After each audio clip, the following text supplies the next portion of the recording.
ለምን እኔን ታገኘኛለህ? እኔ ሀይሚ አንቺን ማጣት ስለማልፈልግ ነው። ሰላም ጤና ይስጥልኝ ቤተሰብ፣ እንዴት አመሻችሁ? እኔ በጣም ደህና ነኝ፣ እግዚአብሔር ይመስገን።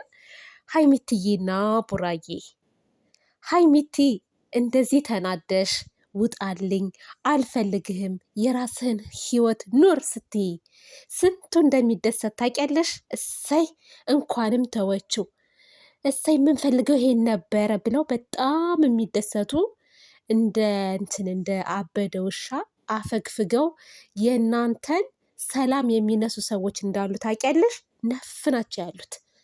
እሺ ብሩኬ ጅንኑ፣ አንተ ሲከፋክ፣ አንተ ስትታመም፣ አንተ እንደዚህ ሆነው ሲያዩ የሚደሰቱ ስንት ሰው እንዳለ ታውቃለህ? ነፍ ናቸው ያሉት። ነፍ ማን ለማስደሰት ብላችሁ ነው እናንተ የምትጨቃጨቁት? እናንተ በዚህ ደረጃ የምትመጡት ማን ለማስደሰት ነው? በፍጹም በፍጹም፣ የእውነት ነው የምላችሁ። ይህም መለያየት በቃኝ ሰለቸኝ ምናምን ቅብርጥሱ የሚባል ነገር የለም። ሁለታችሁ አሁን ትልቅ ሰው መሀላችሁ መግባት አለበት። ፍፄ ይውጣ፣ ኤፋ ይውጣ፣ እና አብሳላት ይውጡ።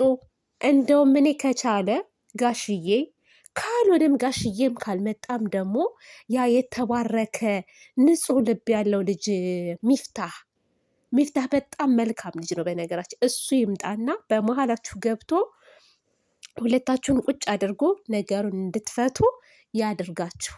ሌላ ምንም ማንም አያስፈልግም ማለት ነው። ማንም፣ እውነት ነው የምላችሁ። ስለዚህ ሀይሚቲም ተረጋጊ የኔ ቆንጆ። አውቃለሁ ስሜታዊ ነሽ። ስሜታዊ ስንሆን ደግሞ እስከ ጥግ ድረስ እንሄዳለን፣ ከባድ ውሳኔ እንወስናለን። እውነት ግን ሀይሚ በቃኝ ዞር በል አልፈልግህም የምትለው ቡራዬን የጠላችሁ ይመስላችኋል? ጠልታው ይመስላችኋል? አይደለም፣ በጣም ነው የምትወደው፣ ትወደዋለች፣ ታፈቅረዋለች። ነገር ግን ነገሮች ስሜታዊ ስለሚያደርጓት ከጀርባ ሆነው የሚኮተኩቷት ሰዎች አሉ።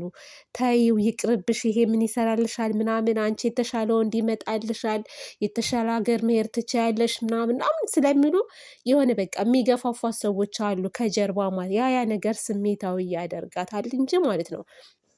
ቡራን ጠልታው እንዳይመስላችሁ ውዶቼ። እውነት አሁን ደስተኛ ትመስላችኋለች? ደስተኛ አይደለችም ያለችበት ሁኔታ። እንደውም ሀይሚቲ መረጋጋት አለባት። ትረጋጋ ነው የምለው እኔ፣ ታስብበት ነው የምለው። ቡራዬ ደግሞ ማለት ነው እንኳንም ተሽሎ መጣህ፣ እንኳንም መጣህ።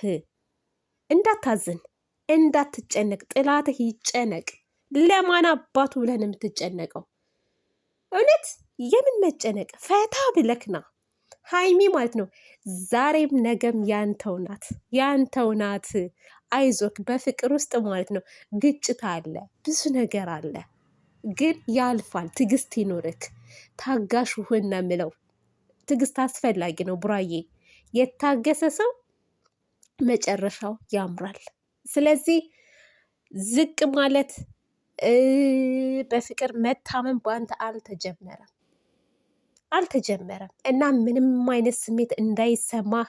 አሁን ሀይሚ ይቅርታ አላደርግም ማለችኝ ብለክ መናደድ የለብህም። እሷንም ተረዳት። መረዳት ያለብህ ነገር አለ። አሁን ይቅርታ ብትልህ ማለት ነው ይቅርታህን ብትቀበልክ ከገባች በኋላ እማትግባቡበት ነገሮች ይኖራሉ። ቡራዬ አንድ ነገር ያልገባህ ነገር ማለት ነው እና ያንን ነገር ደግሞ ምንድን ነው ሀይሚ ሴቶችን ማየት አትፈልግም ከአንተ ጋር። በቃ አንድና አንተ ጋር ችግር የለም ቡራዬ። ወይ ፍቅር አልሰጥ ብልሃት አይደለም፣ ወይ ያጎደልክባት የሆነ ነገር ኖሮ አይደለም። በብዙ ነገር ከአንደበቷም የሰማሁት ነገር ስላለ ሁሌም ስላንተ መልካምነት፣ ስላንተ ጥሩነት፣ እንዴት እንደምታከብራት፣ እንዴት እንደምትጨነቅላት በራሷ አንደበት ሀይሚቲ ትናገራለች እና ምንም ጎሏት አይደለም። ግን ምንድን ነው የሁለታችሁን ህይወት የሚበጠብጠው አሁን ላይ እነዚህ ጣልቃ የሚገቡ ሰዎች ናቸው። እነዛን ሰዎች ደግሞ ማራቅ አለብክ። ለእሷም ብቻ ሳይሆን ለአንተም ጥሩ አይደለም። በቃ እያየነው ነው ያለ ነው። ጓደኛም በል የሚመጡትም ሴቶች ሆኑ ህይወትህን የሚበጠብጡትና ይሄን ነገር ነው በቃ መነጋገር ያለባችሁ። እንደውም ከይቅርታ በፊት ይቅርታዬን ተቀበኝ ወይም ደግሞ ለምን ደግሞ አትረጅኝ ምናምን ሳይሆን ማለት ነው እሷ አንድና አንድ ይሄ ነው በቃ ችግር ያለው ይሄን ነገር ንገራት። በቃ ከዚህ በኋላ ከእነዚህ ሴቶች ጋር አልገናኝም፣ ከዚህ በኋላ በኔና ባንቺ ህይወት መግባት የለባቸው ማንም ሰው ብለክ ንገራት። ከዛ በኋላ ይቅርታህን ትቀበልሃለች ማለት ነው። ዛሬ ሀይሚ አልፈልግም ደግሞ ሀይሚቲ ደግሞ አያሳዝንሽም? እኔ አንጀቴን ነው ብልት ያደረገው። ውጣልኝ ውጣልኝ ውጣልኝ ትይዋለሽ። ኧረ ተይ ሀይሚቲ አይባልም እኮ ድሬ አይባልም። ቤት ለእንግዳ ይባላል እንዴ? ስለዚህ 10 ጊዜ ውጣልኝ በቃ ውጣልኝ ትይዋለሽ። ለምን? እኔ አሳዝኖኛል እውነት ለመናገር ቡራዬ እውነት አይዞህ፣ ይች ቀን ታልፋለች፣ የምትደሰቱባት ቀን ትመጣለች። አይዞህ፣ ተገፋ። ውጣልኝም ትበልክ ምንም ትበልክ አትፍረድባት። ቻል አድርገው፣ ቻለው። መቻል ነው። እውነት ነው የምላችሁ ቤተሰብ፣ ካልተቻለ ከባድ ነው።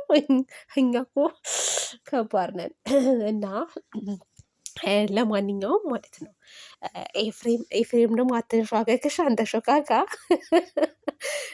ምን አለበት አንተ ማለት ነው። በቃ ተነጋገሩ፣ ነገሩን ፍቱት ምናምን። አይ በቃ ወስናለች አለ ወስናለች። ከዚህ በኋላ እሷ ከአንተ ጋር መኖር አትፈልግም ምናምን ትላለህ እንደ አንተ ትልቅ ሰው እንዴ ትልቅ የሁለቱም ታላቅ ነህ። እንግዲህ እንደ ትልቅነትህ አስታርቃቸው በቃ ኤፍሬም ማለት ነው።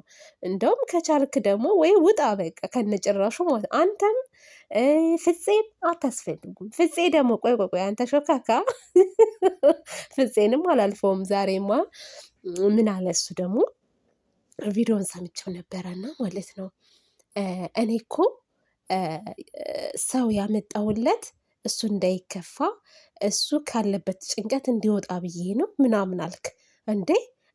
ይሄማ ማይሆን ነገር ነው። እንደውም ቤተሰብ በቃ ጥሩ ነገር አላደረኩም፣ አጥፍቻለሁ፣ አብሳላትን ማምጣት አልነበረብኝም ብለህ እንደማለት ምንም አታመጡም፣ ለጓደኛዬ ማድረግ ያለብኝን ነገር ነው ያደረግኩት ትላለህ እንዳንተ። ፈፄ ተው እንጂ ነውር ነው። እንደውም በዚህ አጋጣሚ ፍፄና አብሳላት ብትፋቀሩልን ደስ ይለኛል እኔ እውነት የሆነ ከአንተ ጋር የምትሄድበት ነገር አለ እና ያዛት እሷን በቃ ሁለታችሁ ተያይዛችሁ እዛ ቁጭ በሉ። ማን ነው ስሙ ኤፍሬም ሴት አይወጣለትም ቤተሰብ እንደ የሆነ ሴት አጋጥመን አገናኝተን ማረፍ አለብን። እዛው ከእሷ ጋር ሲታገል ይኖር ማለት ነው። ከነዚህ ልጆች ይውጡልን፣ አለቀ በቃ። ከዛ በኋላ እነሱ በሰላም ይኖራሉ። ሀይሚ ጅንኑ አይለያዩ፣ አንድና አንድ አይለያዩም። ይለያያሉ ብላችሁ የምትደሰቱ ሰዎች አርፋችሁ ብትቀመጡ ይሻላል። አይለያዩም። ይህንን ነው የምላችሁ ውዶቼ ማሮቼ። ባይ ባይ።